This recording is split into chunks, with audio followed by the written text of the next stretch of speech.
Hey, take a look at this. This is a little container, and then, you hear that? What the hell is in this? You open it up, there's a bunch of human teeth in here. These are pretty gnarly too, look at this thing. My God, they probably won't focus on that, but what the hell? Great. Big old teeth. What is this?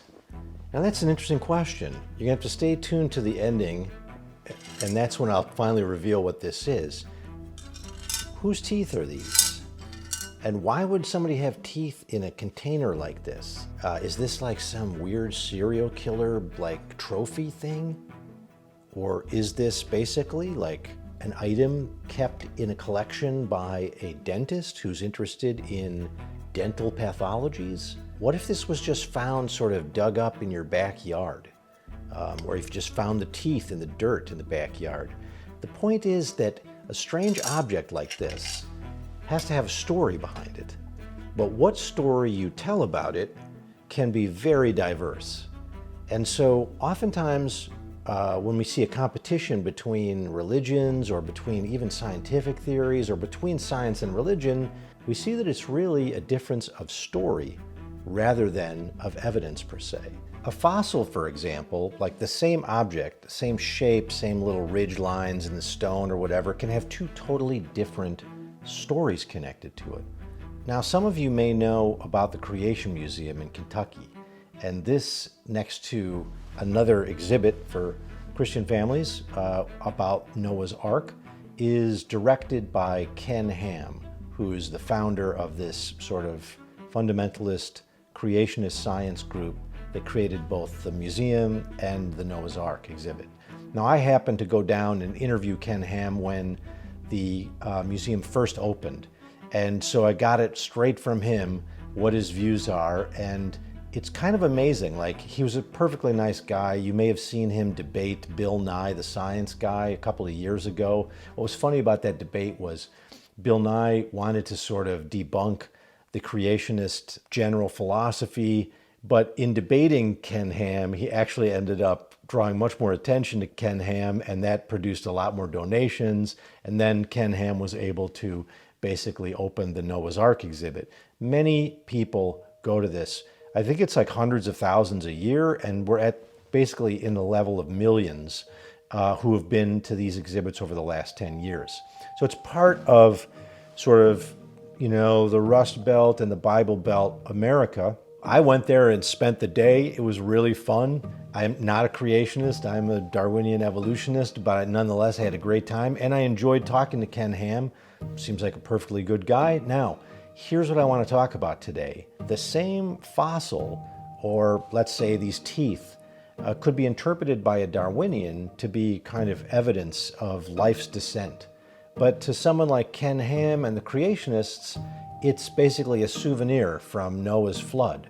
Same evidence, different interpretations. And when I asked Ken Ham about this, he literally said, you can have the same evidence, but different interpretations on it.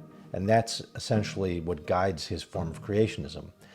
Data never comes to us sort of naked and obviously true. It's always dressed in a worldview. So today on Professor Asma's Guide to Unusual Knowledge, we're going to look at the human imagination as the producer of these stories and worldviews. Welcome. The Enlightenment philosopher John Locke had a category for people like Ken Ham, and it's not particularly nice. He would call him a, quote, madman. And this is basically because Locke thought the madman is not failing to reason. They can use their reason. Locke said, quote, madmen put wrong ideas together and so make wrong propositions, but argue and reason right from them, end quote. This is such a dismissive and disdainful categorization, but it's worth at least pausing on here at the beginning. Locke distinguishes the madman from the idiot. The idiot, he says, is basically someone who can't reason at all. The madman reasons brilliantly from faulty starting points, but basically the idiot can't reason. They don't have logic per se. So if we bracket out John Locke's rudeness here, also we have to acknowledge that John Locke and Ken Ham would probably agree about, you know, the new science of Noah's Ark, since John Locke was living in the 1600s and believed in Noah's Ark. That's pretty funny, actually, if you think about it. He's sort of lecturing people about how you can be smart, when in fact he shared many of the ideas of Ken Ham. And that's because the new creationism and Ken Ham are living in a worldview that was mainstream back before, the 19th century. That's a telling fact. But the deeper point I'm trying to raise is that two people can be highly logical and still end up in different worlds because their imaginations launch them from different starting places. For John Locke and for most modern skeptics, there's one correct worldview. You could call it common sense or the scientific paradigm or whatever, and everything else is considered a kind of distortion of that. This goes all the way back to Plato, really. Plato had the same suspicion. In his famous dialogue, The Republic, Plato argued that reality is a rational ideal. It's kind of like, think about a perfect circle in Euclidean geometry. It's a plain-sided figure in which all points are equidistant from the center. And that is true reality, and everything that's a deviation from that is just wrong. Basically, Plato thought that the physical world was a copy of this ideal world, and then the imagination is just a copy of the physical world. So it's like, twice removed from reality. So imagination, artists, poetry, painting, mythology, these are all illusions for Plato. And they're kind of virtual realities that essentially distract us from the truth. Plato, this is ironic because Plato himself was a great poet, but essentially he exiled poets from the city, the utopia that he was making in the Republic. Now, Aristotle took a different view. For him, the imagination, which is basically the way we translate the word fantasia or fantasia, it was not a deceptive force, but a sort of necessary ingredient in knowledge. So memory holds raw sensory data, but imagination calls it up, it sort of recombines it, and it constructs alternative scenarios. So from those scenarios, reason can choose the best path. Fantasia, the Greek word for imagination, comes from the Greek word for light. And for Aristotle, it illuminates the world, just as knowledge requires imagination, just like seeing requires light. That's the analogy he actually gives in his book on the soul, or De Anima. Animals live by imagination, according to Aristotle, and humans return to it regularly. It's pretty clear we return to the active imagination every night in dreaming, but also artists and actors, poets, they simply live in that light more often. Now fast forward to the 20th century, and you have a couple of philosophers that are not well known, but I think are really super important and really should get much more study. And that is a philosopher named Ernst Cassirer, and a student who went out on her own and did her own thing, Susanne K. Langer. I highly recommend the work of Susanne K. Langer and Ernst Cassirer. Take a look at their stuff. If I can remember to put links in the comments below, I will do that, although, as you know, I'm notoriously bad on that.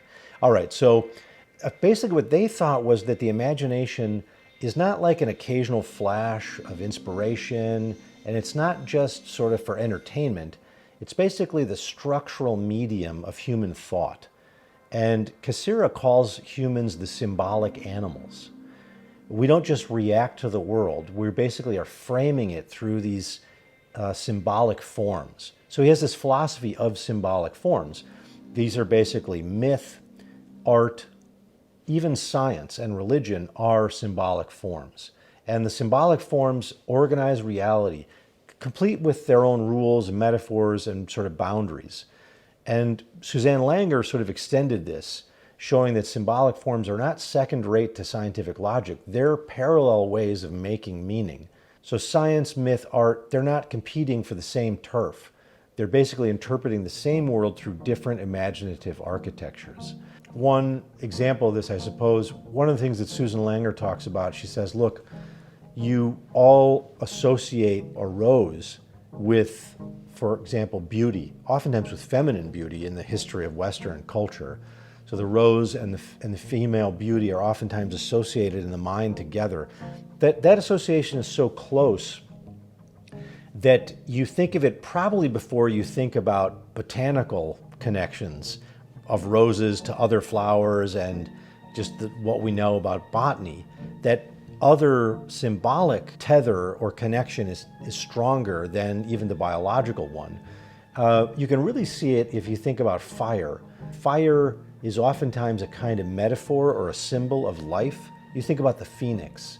The phoenix is a bird which basically dies in a fire and then is reborn out of that fire. And so fire is oftentimes a kind of element that symbolizes life because it's motion, it's heat, it's light. It seems to stand in for everything that's vital and growing and developing and sort of the energy of life itself. And yet, if you bring anything living close to fire, it will die.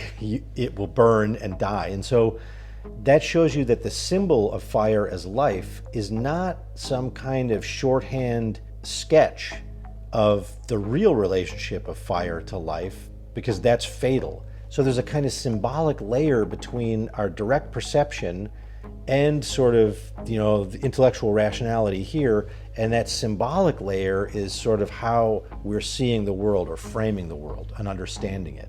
And of course, many of you know that Carl Jung was fascinated by this and gave us another way of describing it. Besides Ernst Cassirer's idea about symbolic forms, Jung comes along and calls these archetypes.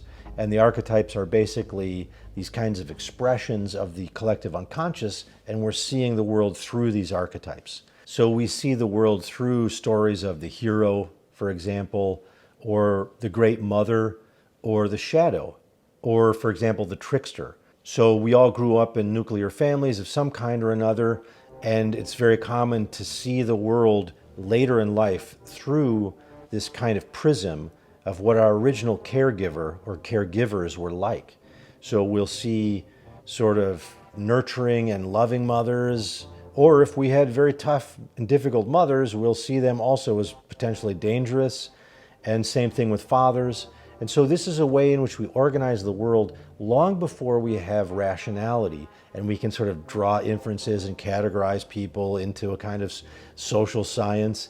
We usually see people in dramatic, mythopoetic terms. For Carl Jung, these sort of patterns are so fundamental that they kind of bridge the personal psyche with the cultural world that we grow up in. So going back to people like the creationist Ken Ham, when Ken Ham sees a fossil, he's not just recalling a Bible verse, he's kind of filtering the object through an archetypal flood story as old as civilization itself.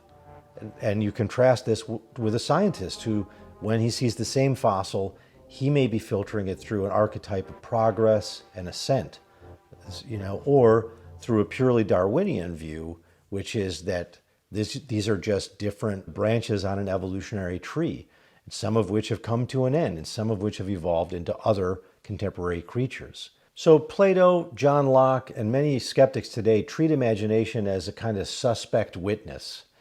But Ernst Cassirer, Suzanne Langer, Carl Jung, and even Aristotle before them saw the imagination as our primary way of making sense of the world. So the creationist, the esotericist, and even the scientist, they don't reject data per se. They basically reframe the data through symbolic forms, archetypes, and imaginative narratives. These give meaning to the raw evidence. This doesn't mean that all interpretations are equally true. It does mean, however, that imagination isn't a glitch in the human mind. It's the operating system. So before you dismiss someone as a madman or an idiot for basically having a different interpretation of the world, just remember you're both staring at the same fossil, let's say, or data point, and you're both storytelling apes. So the real question is, whose story do you live inside of? And can you live in multiple stories? Can you be both scientifically literate and also a believer in this poetic way of framing nature? I think you can. All right, so whose teeth? What's the story on the teeth? These beauties are my son's wisdom teeth. He had them all out, and I basically asked the dentist if I could keep them, and then I kept them in hydrogen peroxide to basically preserve them, and I keep them in my curiosity cabinet or my cabinet of wonder, as many people in the Renaissance did. By the way, keeping your own wisdom teeth or your kids' wisdom teeth, not as easy as you might think. A lot of dentist's office and medical places and hospitals and surgeries prevent you from keeping biological waste. Probably all kinds of reasons why that's a good thing, but if you fight hard enough, you can still get it. So just remember that. If you have a kidney taken out or have your appendix removed, see if you can convince the doctor to keep it. And you heard that here on Professor Asma's Guide to Unusual Knowledge. All right, I'll see you back here next week. And thanks as always for your support. Always stay curious.